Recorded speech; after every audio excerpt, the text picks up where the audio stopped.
है, बोर्ड पे भी कंप्लीट किया हुआ है।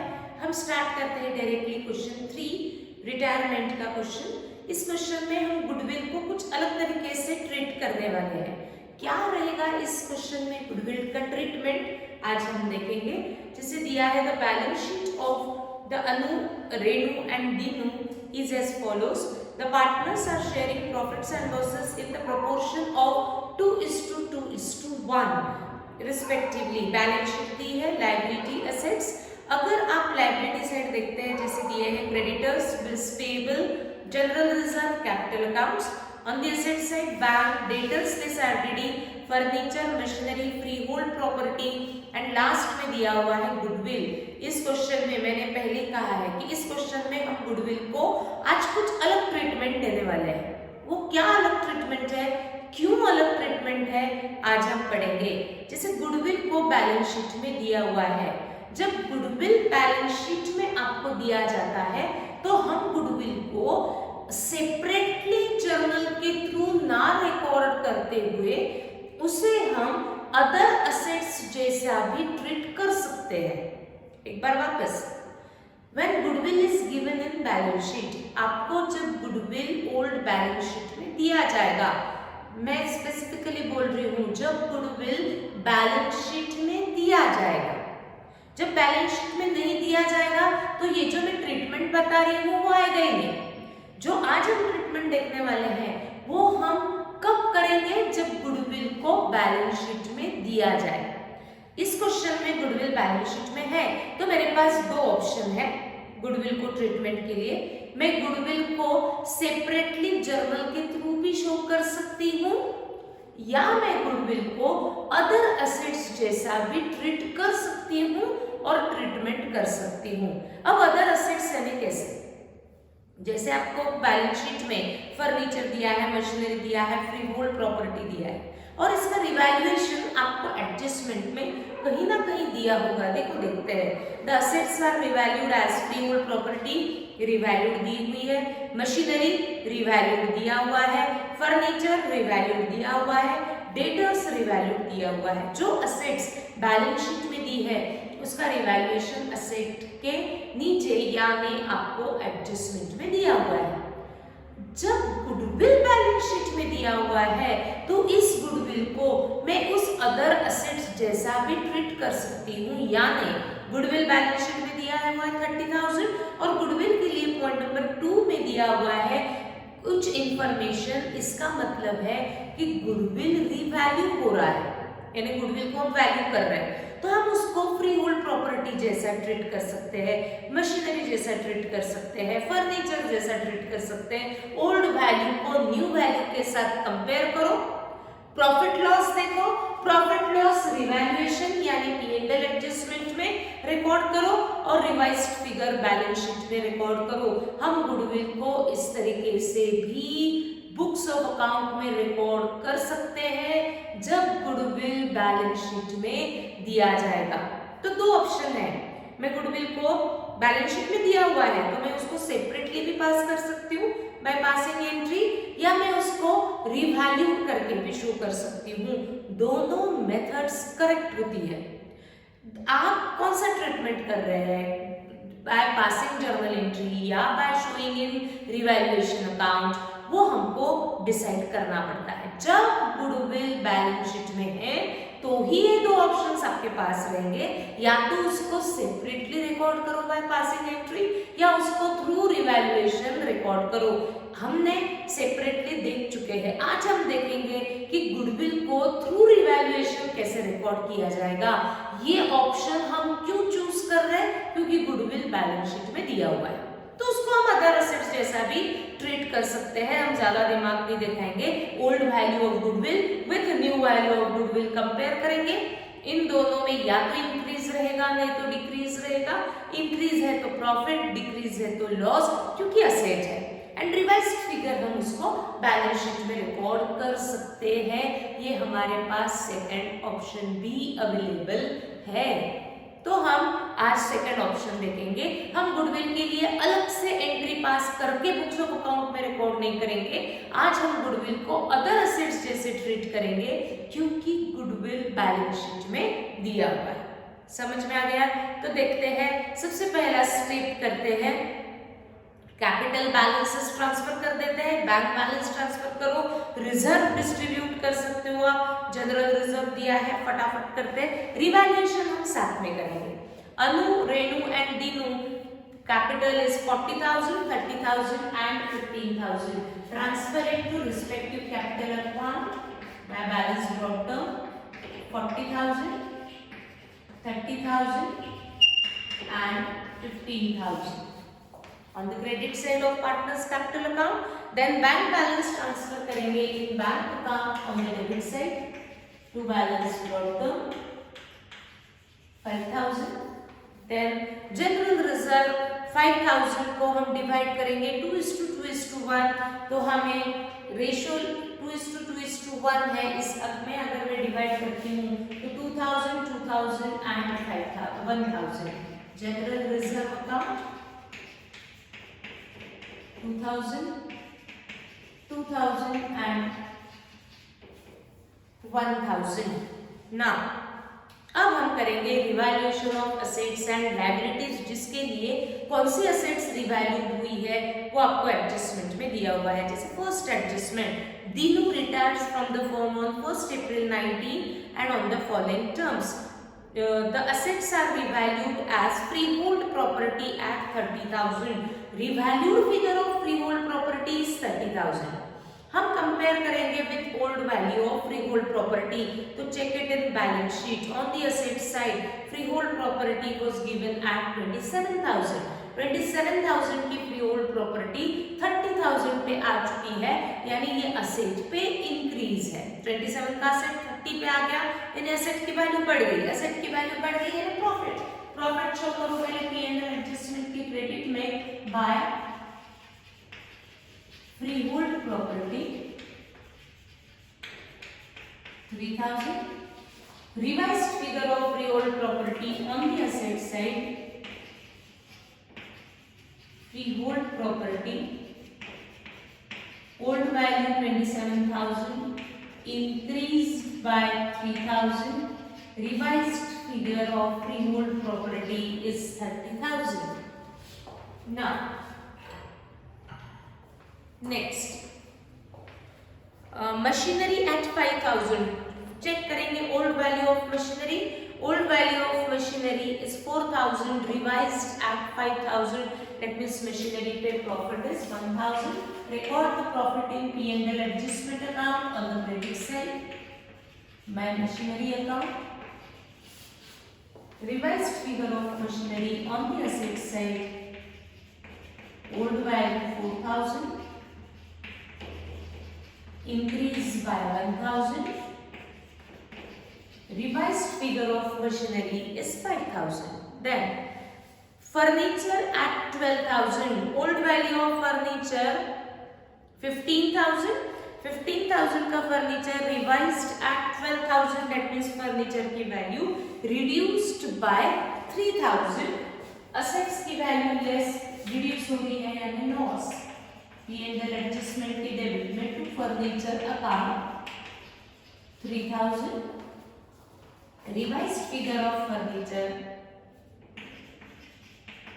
Old value 15,000 decrease by 3,000, that means revised figure at 12,000। Done.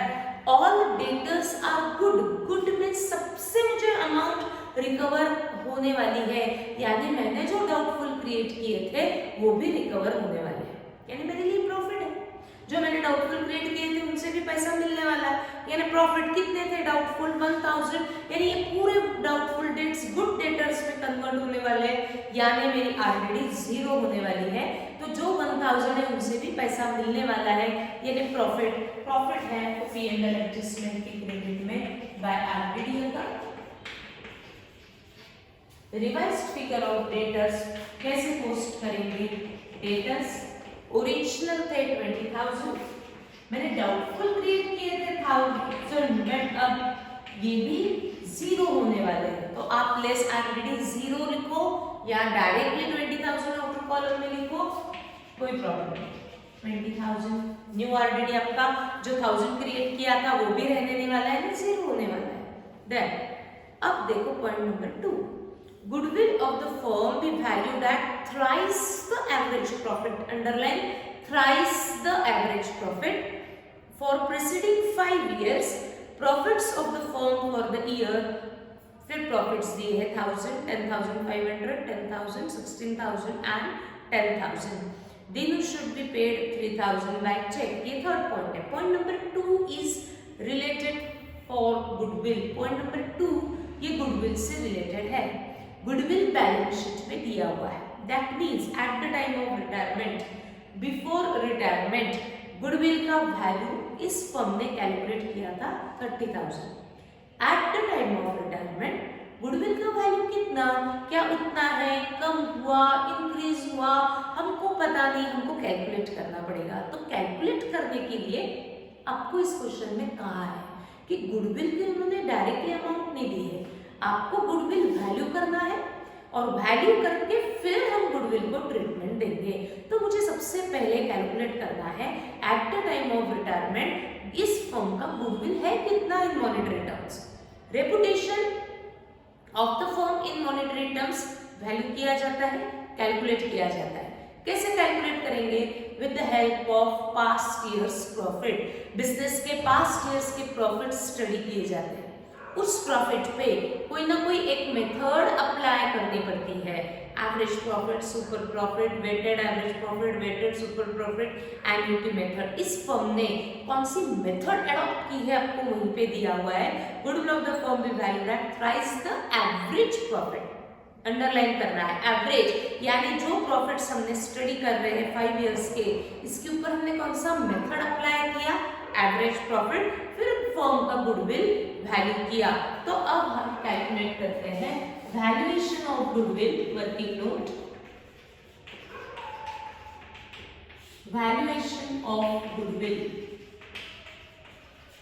हम इस क्वेश्चन में रिवैल्यूएशन क्लोज ना करते हुए गुडविल को वैल्यू कर रहे हैं, क्योंकि मुझे गुडविल को अदर एसेट्स जैसा ट्रीट करना है. क्यों हम अदर एसेट्स जैसा ट्रीट करेंगे? क्योंकि गुडविल बैलेंस शीट में दिया हुआ है. जब गुडविल बैलेंस शीट में दिया हुआ है तो उसका ओल्ड वैल्यू और न्यू वैल्यू को हम अदर एसेट्स जैसे कंपेयर करके भी रिकॉर्ड कर सकते हैं. तो इसका प्रॉफिट लॉस मुझे रिवैल्यूएशन अकाउंट में यानी P&L एडजस्टमेंट में शो करना है. इसीलिए मैंने P&L एडजस्टमेंट को क्लोज नहीं किया और पहले गुडविल को वैल्यू किया. ठीक, तो इस क्वेश्चन में हम गुडविल को through revaluation, through P&L adjustment show कर रहे हैं.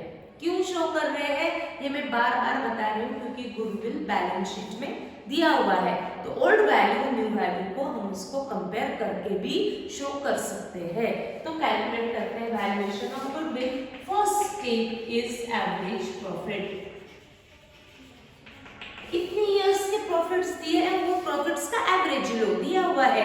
Average profit for the preceding 5 years, profits for the firm और फॉर द ईयर, और वो 5 years के प्रॉफिट्स आपको क्वेश्चन में दिए हुए हैं. कैलकुलेट करते हैं 1000, 10,500.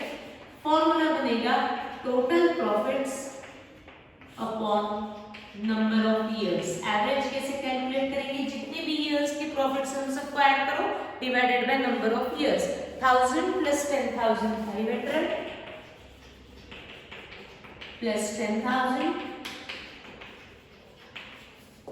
Plus 16,000 plus 10,000, 16,000 plus 10,000. 5 years के प्रॉफिट्स ऐड किए तो डिवाइडेड बाय हम करेंगे 5. Take the total of numerator. Numerator का लिया जाएगा total.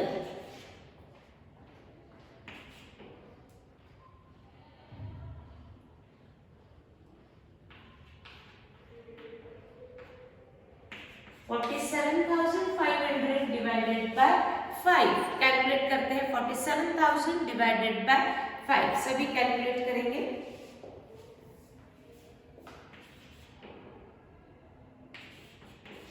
$9,500 is average profit of the firm. ये एवरेज प्रॉफिट आपको क्या कहता है कि on an average this firm earns profit of 9,500 per year.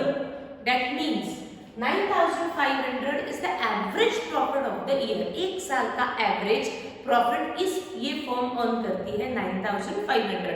This is your average profit. But what about goodwill? Goodwill के लिए उन्होंने क्या कंडीशन दी है?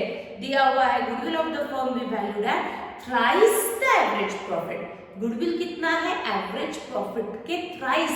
थ्राइस यानी 3 टाइम्स जो रहेगा that is goodwill of the firm. तो second step will be goodwill of the firm.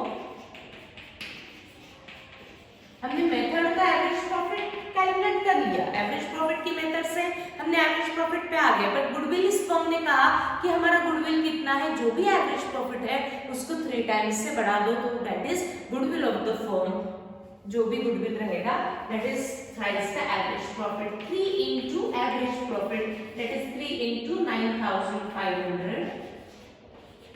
That means 20,500 is goodwill of the firm at the time of retirement. Retirement के समय इस फर्म का goodwill in monetary terms है 28,500. This is revalued figure of goodwill. Revalued figure यानी आज goodwill है firm का 28,500. हम इस revalued figure को compare करेंगे with old value of goodwill. देखो ओल्ड वैल्यू क्वेश्चन में दी हुई है ऑन द असेट साइड 30,000. जो गुडविल 30,000 का था आज उसकी वैल्यू कितनी है? 28,500. यानी गुडविल नाम की असेट पे इंक्रीज है या डिक्रीज है? 30,000 का असेट 28,500 पे आ चुका है यानी गुडविल की वैल्यू कम हुई. गुडविल की वैल्यू जब कम होती है तो हमारे लिए असेट की वैल्यू जब कम होती है तो हमारे लिए लॉस. तो वो लॉस हम P&L एडजस्टमेंट अकाउंट में भी शो कर सकते हैं to goodwill account. Difference between 30,000 and 28,500 is 1,500. That means asset is decreased by 1,500. तो मैंने उसको अदर असेट्स जैसा ट्रीट किया. लॉस को मैंने P&L एडजस्टमेंट अकाउंट में शो किया एंड रिवाइज्ड फिगर हम गुडविल की शो करेंगे. Goodwill old value is 30,000 decreased by 1,500. That means revised figure of goodwill is 28,500. Treatment किया अदर असेट्स जैसा. क्यों? क्योंकि गुडविल आपको बैलेंस शीट में दिया हुआ है तो ज्यादा सोचो मत, उसको अदर असेट जैसा भी आप ट्रीट कर सकते हो. ठीक ना. Next is Dinu should pay 3,000 by check. Balance of capital account should be kept in business as loan. ये सब रिटायरिंग पार्टनर से रिलेटेड है. ये हम सबसे लास्ट में करेंगे. आ जाओ बैलेंस शीट पे. बैलेंस शीट में जो भी non revalued assets and liabilities होती है उसको हमें as it is carry forward करते जाना है. Creditors bills payable no revaluation was given in question तो लिखते हैं creditors 8,000. Bills payable 2,000. No revaluation. Then general reserve post हो चुका है, कैपिटल्स पोस्ट हो चुके हैं, असेट्स में बैंक ट्रांसफर हो चुका है, debtors, furniture, machinery, free hold property सब पे रिवैल्यूएशन था. यस, गुडविल पे भी रिवैल्यूएशन था. बैलेंस शीट में आ चुका है रिवाइज्ड फिगर पे. Now close P&L adjustment account and calculate the balance. Distribute it amongst all partners in their capital sharing ratio, profit sharing ratio, which is 2:2:1. Calculate करते हैं. Credit total is 5,000. Total of debit is 500. That means 200, 200 and 100 is the share of profit. 2 unused capital. First partner is unknown.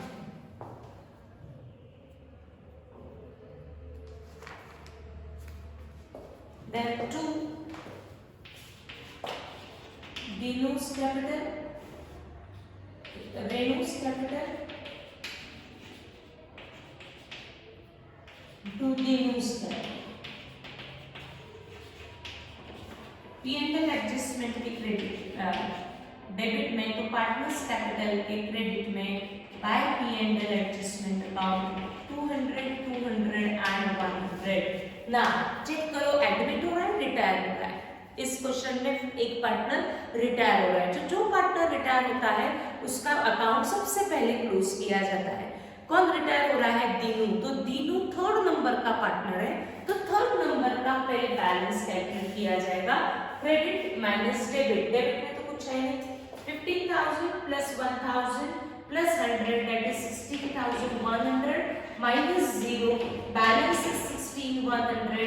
This is credit balance, that means at the time of retirement firm को amount is payable to Dinu at 16,100, out of which firm ने कितना payment किया? Full किया। क्या firm full कर सकती है क्या? बैंक अकाउंट चेक करो, बैंक में सिर्फ 5,000 ही है, हम दीनू को फुल अमाउंट नहीं कर सकते। क्या कोई पार्ट पेमेंट किया या पूरा का पूरा पेएबल शो किया? तो point number 3, Dinu should paid by cheque 3,000। तो 3,000 हमने दीनू को चेक में पे किया, तो out of 16,100 3,000 paid by cheque and balance amount is still payable to Dinu. आज हमने उसको पे नहीं किया, that means this amount is payable to Dinu. तो 3,000 जो चेक में पेमेंट किया उसको तो पहले मुझे रिकॉर्ड करना पड़ेगा। चेक में पे किया दैट मींस ये आएगा पहले बैंक अकाउंट में, पे किया तो बैंक अकाउंट की क्रेडिट में, दीनू को पे किया तो लिखेंगे by Dinu's capital account, Dinu के कैपिटल के डेबिट में to bank account 3,000 and balance 13,100 ये दीनू अकाउंट में जो बैलेंस रहेगा that balance is transfer to Dinu's loan account. क्योंकि ये लोन, ये अमाउंट हम पे नहीं कर सकते आज, तो मुझे पेएबल दिखाना है, बट पेएबल को एज अ पार्टनर नहीं रहेगा, इसलिए हमने कौन से अकाउंट में ट्रांसफर कर दिया? लोन अकाउंट में। तो इसके सामने हमने लिखा Dinu's loan, this amount is payable, इसीलिए बैलेंस शीट के लायबिलिटी में भी लेकर के जाएंगे दीनूज लोन 13,100। दीनू का अकाउंट क्लोज हो जाएगा। Out of 16,100 3,000 amount paid by check and balance amount is transferred to his loan account. Now close remaining partners capital account 44,000, but Anu continue रहने वाली है फॉर्म में, इसलिए ये बैलेंस उसका लोन में नहीं कैपिटल में ही ट्रांसफर होगा, इसलिए to balance character 42,200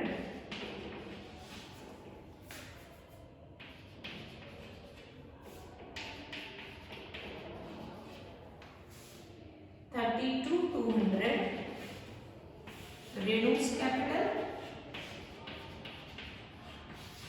as a capital show होगा, इसलिए balance carried down, transfer it to balance sheet Anu's capital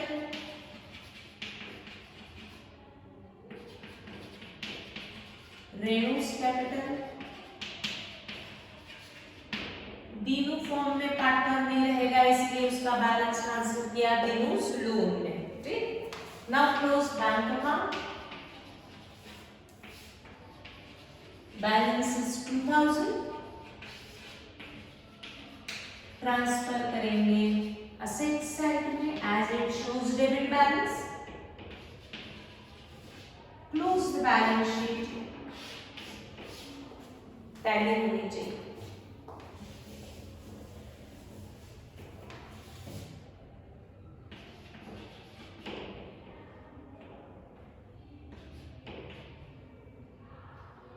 $97,500 I think.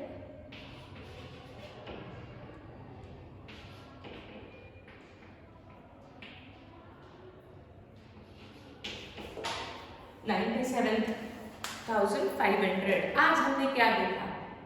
Goodwill को हमने जर्नल के थ्रू रिकॉर्ड नहीं किया, हमने उसको अदर एसेट जैसा ट्रीट किया, बट आप अदर एसेट जैसा तभी ट्रीट कर सकते हो जब गुडविल को बैलेंस शीट में आपको दिया जाए। जब गुडविल बैलेंस शीट में दिया है तो हम उसको रिवैल्यूड फिगर करके अदर एसेट जैसा भी ट्रीट कर सकते हैं, और क्वेश्चन को सॉल्व कर सकते हैं, दोनों आंसर्स करेक्ट होते हैं।